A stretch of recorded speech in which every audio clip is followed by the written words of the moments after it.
Olá, meus anjinhos, tudo bem com vocês? Espero que todos estejam bem. E nós vamos dar início à nossa aula de hoje, tá? Como foi falado na aula passada, que a última aula foi sobre taxonomia e classificação biológica, e eu comecei a dar introdução sobre os 5 reinos, não é isso? E aí a gente viu, quando estávamos tendo ainda as aulas presenciais, a gente já tinha terminado, né, o reino Monera, que é o reino das bactérias. Então a gente viu como é classificado os integrantes daquele reino, só para a gente dar uma revisada, tá? Então a gente viu o tipo de célula, que é uma célula que não tem núcleo delimitado, então é uma célula procarionte, tá? Então são seres microscópicos, enfim, tá? Então a gente já viu toda essa questão de bactérias, ou seja, do reino Monera. Hoje o reino que a gente vai estudar, tá? É o reino protista. Tá? Não sei se vocês já ouviram falar sobre o reino protista, mas nessa aula eu peço que vocês prestem muita atenção, tá certo? Para que a gente possa entender as características e os componentes do reino protista, tudo bem? Então vamos lá, vamos ler aí essas características. As características gerais do reino protista, ele vai dizer que é um dos reinos dos seres vivos, caracterizados por que tipos de organismos? Os protistas, eles são eucariontes. A gente já pode perceber que eles se diferenciam aí dos moneras, porque os moneras são o quê? Procariontes. Então, lembra lá, quando a gente estava vendo aquela aula de células, que eu até fiz no quadro, a diferença de uma célula procarionte para uma célula eucarionte, que é totalmente diferente o número de organelas, toda a estrutura, elas têm presença de núcleo. Então, esse tipo de célula, tá? Está presente nos protistas, então eles são seres eucariontes. Eles também têm essa característica de serem autotróficos ou autótrofos, tá? É a mesma coisa. Ou heterotróficos ou heterótrofos, tá, gente? Então, assim, a gente vai encontrar organismos que podem ser autotróficos, ou seja, eles podem possuir produzir o seu próprio alimento, tá? Porque a gente vai ver que existem alguns seres protistas, tá? Que eles são fotossintetizantes, assim como as plantas, por exemplo, eles não são plantas, tá? Que fique bem focado isso, mas eu estou dando um exemplo. Eles fazem a fotossíntese, então eles são considerados seres autotróficos, que eles não precisam de outro ser vivo para produzir o seu próprio alimento, beleza? E também vão ter seres heterotróficos, tá? Que eles vão precisar de outro ser vivo para reter o seu próprio alimento. Então a gente vai encontrar seres com essas duas características. Vamos lá. Eles também podem ser encontrados dentro desse reino protista, seres unicelulares. Lembram que as bactérias, elas também são unicelulares? Quando eu falo unicelular, qual é a quantidade de célula que aquele indivíduo tem? Uma única célula. Única célula, tá? E eles também podem ser pluri ou multicelulares, gente. Podem ter diversas células, tá certo?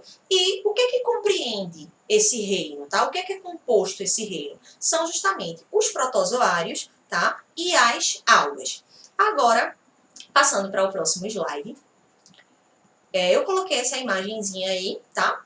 Para mostrar para vocês que nós temos tanto seres microscópicos nesse reino, quanto seres macroscópicos. A gente já sabe que microscópicos a gente não consegue ver a olho nu, só a partir daquele instrumento, o microscópio, né, que existem em laboratórios, tá? De microscopia. E seres macroscópicos são aqueles seres que nós conseguimos visualizar a olho nu. Então, coloquei aí esses dois exemplos. Por exemplo, tá? Nessa primeira imagem aí, são protozoários, tá? Esses dois serezinhos aí, tá até o nomezinho embaixo. E isso é uma alga unicelular, que é chamada de euglena, tá? Então, eles são seres microscópicos, tá? E nessa outra imagem linda aí desse fundo do mar, nós vemos o quê? Algas, macroalgas. Então, são organismos, tá, gente, que podem ser tanto micro quanto macroscópicos, tá? Então, vamos lá para o próximo slide. Ainda sobre as características gerais, tá? Eles vão apresentar grande variedade de formas, tá? Como eu mostrei para vocês nessa imagem do slide passado, a gente já pôde perceber, né? Um é microscópico, o outro é macroscópico, totalmente diferente, né? Então, eles vão ter essas formas de corpo bem diferenciadas, tá? Porém, eles têm uma característica em comum, que eles gostam de habitar em ambientes úmidos. Eles gostam de umidade, eles se sentem bem em ambientes úmidos, tá? E a gente vai encontrar tanto os que têm forma de vida livre, ou seja, eles vivem no meio ambiente, tá? Ou a gente também vai encontrar protistas que são parasitas, tá? A gente vai estudar eles bem direitinho. São parasitas e podem até causar doença, dependendo do hospedeiro onde ele vai estar lá parasitando, tá certo? Então, mudando aí das características gerais, tá? Vamos focar um pouquinho nessa classificação, tá certo? Então, vamos lá. Se a gente já sabe que ele compreende os protozoários e as algas, vão existir várias espécies de protozoários, tá? E vão existir também várias espécies de algas, beleza? Então, vamos lá. Os protozoários, vamos ler aí. Os sarcodinos, ou Rhizophoda, tá? Os mastigóforos, aí as palavras são um pouco difíceis, gente, mas vocês vão se acostumar. Ou flagelata, tá? Os ciliados e os esporozoários, tá? E as algas, temos as algas verdes, ou podem ser chamadas de clorofícias. As algas vermelhas, que podem ser chamadas também de rodofícias. E as algas pardas, que são as feofícias, tá? Também vão existir, tá? Um serzinho chamado Myxomicetus, que a gente vai estudar ele um pouquinho aí mais adiante, certo? Então, vamos lá. Vamos começar com os protozoários. Vamos focar nos protozoários. Os protozoários, eles são aqueles seres que são unicelulares, gente. Ou seja, eles vão ter uma única célula, beleza? Então, eles vão ser heterotróficos. Eles não conseguem produzir o seu próprio alimento, ou seja, eles vão obrigatoriamente precisar de um outro ser vivo para poder se alimentar, tá certo? E em sua estrutura celular, eles não vão apresentar parede celular, tá? Ou seja, eles não vão ter uma membrana, tá? Que os dividem, por isso que ele é um unicelular, entenderam? Pronto. Então, a gente pode encontrar protozoários parasitas, ou seja, que eles vão parasitar um outro ser vivo, ou a gente também pode encontrar protozoários de vida livre, que ele vai viver lá no meio ambiente, tá certo? E não vai precisar de nenhum outro ser vivo para parasitar, tá certo? Então, sua classificação, ou seja, a classificação dos protozoários, vão se dividir de acordo com as estruturas locomotoras, tá? Nós temos que estrutura locomotora? A gente consegue se movimentar através de quê? Dos nossos pés, sim ou não? Pronto. Do mesmo jeito, eles também precisam de estruturas locomotoras para poder se locomover, tá? Ou dentro ou em sobre algum hospedeiro, né? Que vai ser as espécies parasitas, ou no meio mesmo eles vão precisar se locomover. Então, as diferenças que a gente vai ver agora é em relação à sua estrutura locomotora. Vamos ver aí no próximo slide, tá? Os sarcodíneos, ou os risófodas, tá? Eles vão ser os primeiros grupos, o primeiro grupo, tá? Que a gente vai estudar. Quem são os sarcodíneos? Eles são protozoários que se locomovem com pseudópodos, tá, gente? Então, esse pseudo, eu lembro de falso, tá? E podos, eu lembro de pés. Então, ele vai significar falsos pés. São estruturas que se parecem muito com pezinhos, mas que não são pés verdadeiros. Por isso que nós chamamos de pseudópodos, tá? Que são justamente essas pequenas expansões do citoplasma que aparentemente parecem aqueles pezinhos, tá? Mas que vão ajudar os sarcodíneos a se locomover no meio, tá bom? Então, a maioria desses organismos é de vida livre, tá? E algumas são comensais. Lembra que a gente estudou isso ano passado, o comensalismo? Ou seja, ele vai estar lá vivendo com outro organismo, mas não vai prejudicar o outro organismo. Ele só vai estar ali, mas não vai trazer malefício nenhum. Ao contrário do parasitismo, né? Que ele precisa de um outro organismo, mas ele prejudica aquele outro organismo, tá certo? Então, eles são representados, os sarcodíneos, como as amebas, tá? As amebas lembram aquelas amoebinhas que vocês gostam de brincar, né? Que agora nem é mais amoeba, é slime, né? Então, as amebas. Então, ó, gente, eu trouxe essas duas imagens aí para vocês, que são imagens microscópicas, tá? Que foram feitas em laboratórios e tal, para que a gente possa visualizar bem nitidamente mesmo. Então, essa primeira imagem mais rosada, mais roxinha aí, ó, essa bolinha aí roxa, a gente vê uma Entamoeba coli, tá? Que é um tipo de ameba, tá? Que ela parasita o nosso intestino grosso humano, tá, gente? Então, geralmente a gente tem essa ameba dentro do nosso intestino, tá? Essa outra ameba aí é outra espécie, também vai ser uma entamoeba, mas é a entamoeba estolística, tá, gente? Então, assim, essa entamoeba aí, ela também vai ser um parasita, tá? Do intestino grosso, tá? E essa daí, no caso, como ela é um parasita, ela é perigosa, tá? Essa outra aí faz meio que um comensalismo, a Entamoeba coli, só que a gente não tem tantas reações como a estolística. A estolística, a gente tem aquela disenteria e tal, e dependendo da idade, enfim, pode chegar a morrer, sim, se não tiver um cuidado, tá? Então, é o que chamamos de amebíase, o tipo de patologia. Patologia é doença, tá? Então, a doença é causada, tá? Por essas entamoebas aí, a coli estolística é a amebíase. Os mastigóforos, ou flagelata, tá? Se a gente olhar para esse nome flagelata, a gente vai lembrar de flagelo. Então, ó, o flagelo, né? Ele vai ajudar, é uma estrutura locomotora que vai auxiliar, tá? Esse protozoário a se locomover no meio dele, tá? Então, são estruturas longas que podem possuir de 1 a 3, ou seja, ele não só tem um flagelo, pode ter 1, pode ter 2, pode ter 3, tá? E dependendo da espécie, tá certo? E eles vão realmente auxiliar na locomoção e vai também permitir e facilitar a captura do alimento daquele protista, tá certo? Daquele protozoário. E ele é perigoso. Ele é perigoso. Os flagelados são perigosos, tá, gente? Então, eles podem nos causar, tá? Doenças como, por exemplo, a doença de Chagas, tá? A leishmaniose tegumentar americana, tá? Que a gente conhece apenas como leishmaniose, tá? Que ambas, ou seja, tanto a doença de Chagas quanto a leishmaniose, elas vão ser transmitidas por um tipo de mosquito. No caso, a leishmaniose por um mosquito e a doença de Chagas por um besouro, tá? A gente vai ver nos próximos slides, tá? Porém, não é que o besouro, ele seja o protozoário, tá, gente? Ele é só um transmissor. A tricomoníase, tá?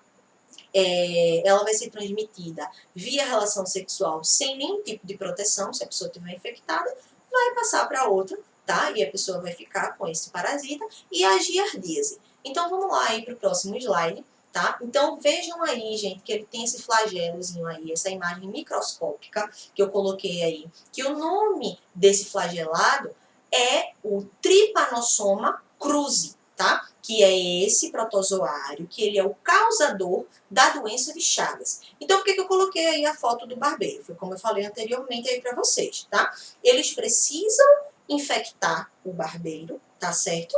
Para que o barbeiro, ao picar a pessoa, o que vai acontecer? Como é que você pega a doença de Chagas? Um barbeiro, que é esse besouro aí, lindo, que está aí nessa imagem, ele pica a pessoa, ele tá lá infectado, e não é pela picada do barbeiro. O que vai acontecer? Esse inseto aí, ele tem a característica que assim que ele pica a presa, né, ele tem o costume de defecar, ou seja, ele faz cocô. Então, o que acontece? Geralmente, ele tem hábitos noturnos, então ele vai picar a pessoa à noite, né, e a pessoa vai fazer o quê? Coçar naquela região. Gente, no movimento que você coça, tá? Você contamina aquela área onde ele picou, tá? E você atrai aquelas fezes para dentro da região onde foi localizada a picada. E aí o que acontece? O protozoário que saiu nas fezes, ele vai para a sua corrente sanguínea e faz com que a pessoa fique acometida de doenças de Chagas. A doença de Chagas, ela é tão perigosa que ela pode, né, chegando esse Trypanosoma cruzi no coração, ela pode inchar o coração, tá?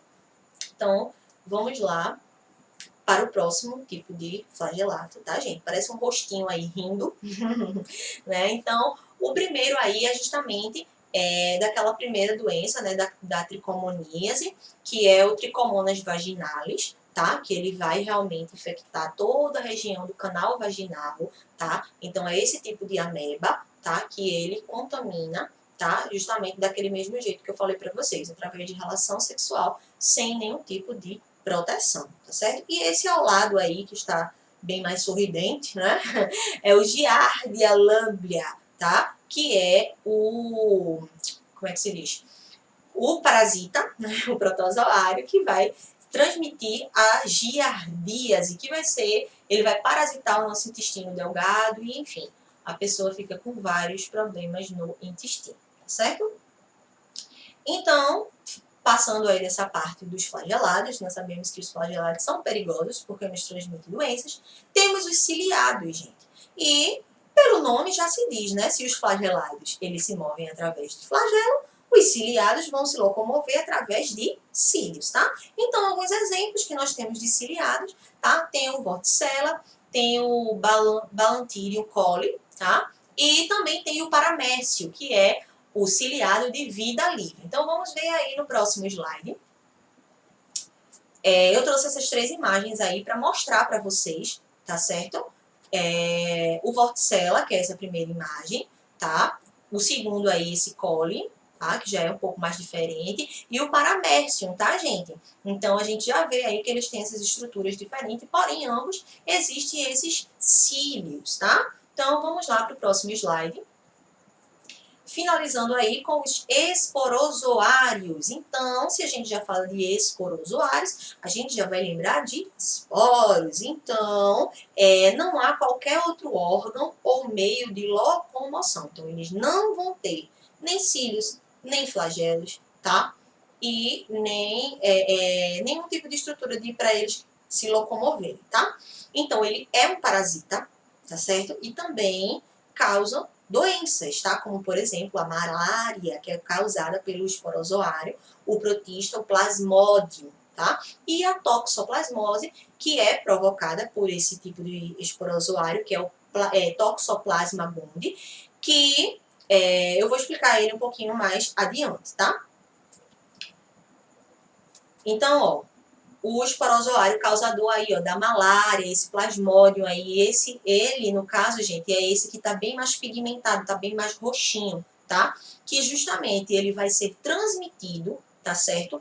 Pelo mosquito, por esse mosquitinho aí, tá? Que é o mosquito prego, tá? Que o nome dele científico é o Anopheles, tá? Então ele vai transmitir, tá certo? Ó, quando ele lá pica, né, a presa, ele vai lá transmitir esse esporozoário e a pessoa acaba ficando com a doença chamada malária, tá? Outro tipo de esporozoário que eu falei para você, o toxoplasma, tá? Que é o causador da toxoplasmose. Por que eu coloquei essa imagem aí de uma grávida com um gatinho, tá, gente? Tenham cuidado se vocês têm gatos em casa, tá? Procurem sempre vacinar os seus gatos, não deixar eles estarem indo muito para a rua, tá? Ter cuidado com a higienização das fezes, da urina, principalmente das fezes, porque o que acontece? O toxoplasma, ele é muito comum em gatos, tá? Eles gostam de gatos para serem hospedeiros. Então, o que acontece? Eles saem através das fezes do gatinho, né? Então, de repente, você não tem uma boa higienização aí na sua casa, sei lá, sua mãe está grávida, sua irmã, sua tia, enfim. Ter alguma grávida, a gente sabe que quando a pessoa está grávida, seu sistema imunológico ele baixa um pouco e as grávidas elas ficam um pouco mais vulneráveis a pegar algum tipo de doença. Então, a toxoplasmose, infelizmente, ela é muito comum, tá? Em grávidas, tá? Então, é mais fácil delas pegarem, porque o que acontece? O cocô, né? As fezes lá do seu gatinho, ele vai se decompor e o que vai acontecer? Ela vai inalar aquilo ali, tá? Ele é um ser microscópico, vai entrar nas vias respiratórias, vai para a corrente sanguínea, tá? E é muito perigoso a toxoplasmose na gravidez, porque pode causar aborto, tá? Então, ninguém quer passar por isso, então vamos ter cuidado, tá bom? Finalizando os protozoários, né? Nós vamos para os outros tipos, né? De protistas, que são as algas, gente. Prestem atenção. Por muito tempo, os cientistas e as pessoas achavam que as algas, elas eram do reino plante, ou seja, que alga era planta. Mas não é, tá? As estruturas celulares das algas, elas são totalmente diferentes das plantas. A única semelhança que elas possuem é por serem fotossintetizantes, ou seja, as algas fazem fotossíntese, tá? E as plantas também fazem.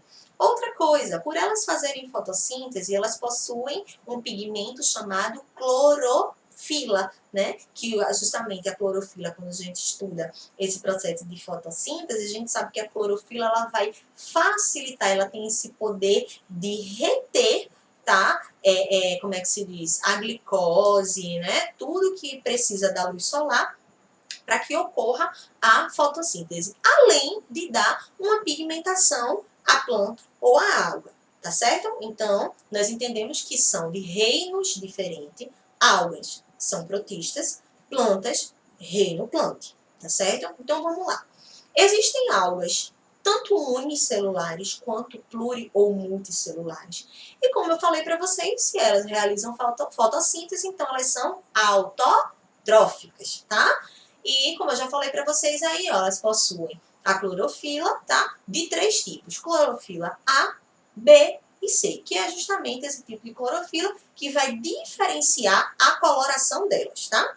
Então, quando a gente fala de alga, nós estudaremos 2 tipos. Existem microalgas, aquelas que a gente não consegue ver a olho nu, como eu mostrei naquela imagem lá no início para vocês, e vão existir as macroalgas, tá certo? Então, prestem atenção aí para não confundir. Vamos ver as microalgas, gente. Então, essas imagens são imagens microscópicas, tá? Foram retiradas de microscópios, tá? E nós vemos 3 espéciezinhas aí de microalgas, muito presentes, gente, nos rios, tá? Muito presente nos oceanos, tá? Elas fazem a fotossíntese e elas liberam o oxigênio pra gente, tá certo?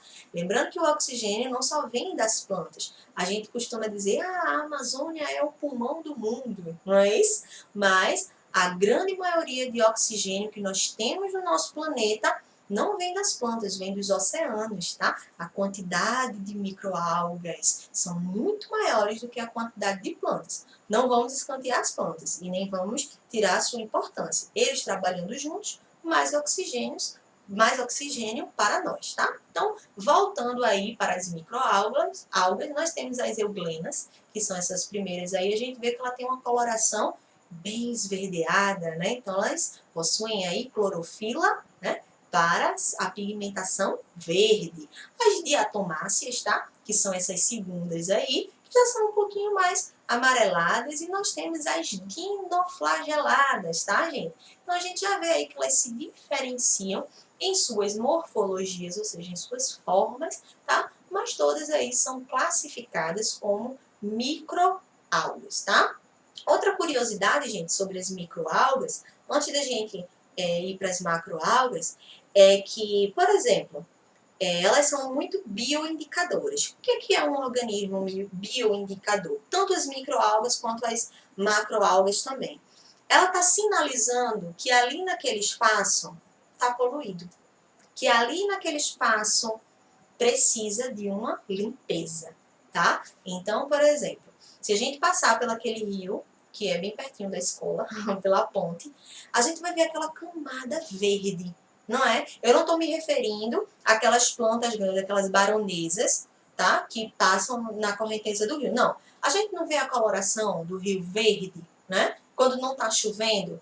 Então, aquilo ali nada mais é do que microalgas. É como se fosse um tapete de microalgas pairando ali sobre aquela superfície do rio, tá? Então, são microalgas verdes, né, que estão ali tentando fazer aquela limpeza do rio. Por isso que quando chove, fica tudo marrom, né? Porque quando a água da chuva bate, quebra a tensão superficial da água e ali, né, começa a ocorrer o barro, enfim, tá? Então, vamos lá para as macroalgas, tá? O primeiro grupo de macroalgas que nós iremos estudar são as algas verdes. Se você já encontrou aquele sargaço, que a gente chama aqui de sargaço, né? Na praia verdinho, você encontrou uma alga verde, ou seja, uma clorofícia, tá? Então está aí a imagenzinha dela, tá? Por que que ela é verde? Porque ela tem presença de clorofila tipo A e tipo B, tá? Ela também vai possuir carotenoides, que vai ajudar nessa pigmentação, tá? E ela consegue ter uma reserva de amido, ela tem parede celular e celulose, tá? Por isso que por muito tempo achavam que alga era planta, mas aí, a partir dessa aula, a gente entende que não são o mesmo organismo, tá? E elas vão poder ser uni- ou pluricelulares, né? E há espécies comestíveis, tá? Aquele velho sushi, tá? Tem muitos que são feitos com algas, tá?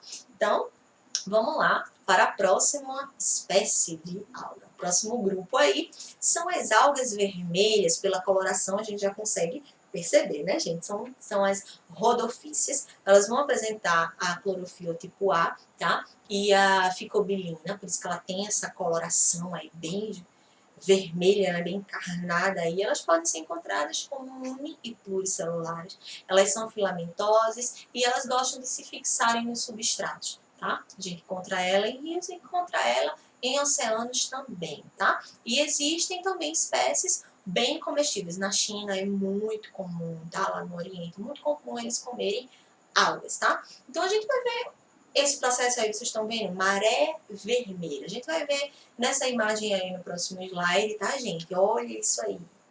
Vocês teriam coragem de tomar banho aí nessa praia aí? Eu não sei se eu teria muita coragem, mas, né, não se preocupem que isso não é sangue. Isso não é o mar vermelho lá da Bíblia. Não, gente, isso não é sangue, tá? Isso aí são nada mais nada menos do que rodopícias, tá? São algas vermelhas, elas estão aí como bioindicadores, elas estão dizendo essa praia está poluída e eu preciso limpar essa praia, tá? Então ela dá essa coloração, chega, parece sangue mesmo, né?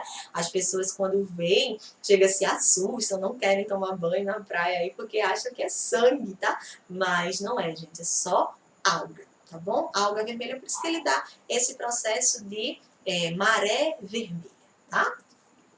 E, pra gente finalizar aí as macroalgas, né, quando a gente vai em Boa Viagem. A gente vai em Boa Viagem, a gente vai em Maria Farinha, tem muito, pensa nas praias pra ter o famosinho sargaço, né? Tem muita alga parda aqui no litoral de Pernambuco, tá? O litoral pernambucano é riquíssimo em alga parda, que também podem ser chamadas de feofícias, tá? E aí eu botei aí essa imagenzinha, tá, gente? Ele tem essas bolinhas justamente que ajudam ela a flutuar na água, tá? E se a gente, tipo, for na praia, principalmente quando amanhece, sei lá, ou até umas 9 da manhã e tal, vem muito sargaço, a maré fica baixa, fica aquele tapete de sargaço, justamente porque elas vêm para limpar a praia, tá? Elas vão ter presença de clorofila A e C, de carotenoides também, assim como as algas verdes, tá? De parede celular, são pluricelulares e também vão existir espécies comestíveis, tá certo, minha gente? Então, a gente finaliza aí essa parte de algas. A gente viu que existem micro e macroalgas, né? A gente pode conhecer um pouquinho aí. E para finalizar aí, a gente vai ver o grupo dos mixomicetos, que são grupos bem simples, tá? Que são organismos que eles vão ter esse aspecto parecido com um fungo, tá? Que eles vão crescer em solos e em nutrientes orgânicos, sendo muito comum em bosques, em florestas, tá? Por exemplo, quando a gente também estiver estudando os fungos, eu vou mostrar para vocês a imagem dos líquens, tá? Os líquens, eles vão ser justamente a junção de fungo e de alga, tá? Então, mas aí focando nos mixomicetos, tá? Eles não são parasitas, tá? Ou seja, não lançam toxinas no meio, tá? Não são parasitas de nenhum tipo de animal, tá? E também não são prejudiciais às plantas nem aos animais. Muito pelo contrário, eles ajudam aí a natureza, tá certo? Nossa aula foi um pouco extensa porque nós estamos falando de um reino, tá? Então tem todos esses detalhes que vocês precisam ter conhecimento, tá, gente? Espero que vocês tenham gostado. Se tiver alguma dúvida, podem me perguntar, tá? Se não entendeu alguma parte, volta o vídeo e assiste novamente com calma, sem pressa, tá certo? Façam aí a atividade. Olha como eu estou sendo boazinha. Coloquei apenas uma página para vocês, tá vendo? Depois dessa aula longa, Já estou confundindo aula com alga, tá vendo? Tanta alga que a gente acaba confundindo. Mas façam aí as atividades para não acumular, tá certo? E nosso amiguinho Pernalonga, que já está cansado de ouvir sobre algas, microalgas, macroalgas, mas ele veio aqui especialmente para dizer a mensagem dele aí, como vocês bem sabem. Fiquem em casa, pessoal, tá, gente? Até a próxima aula, tá? Beijo para vocês. Tchau, tchau.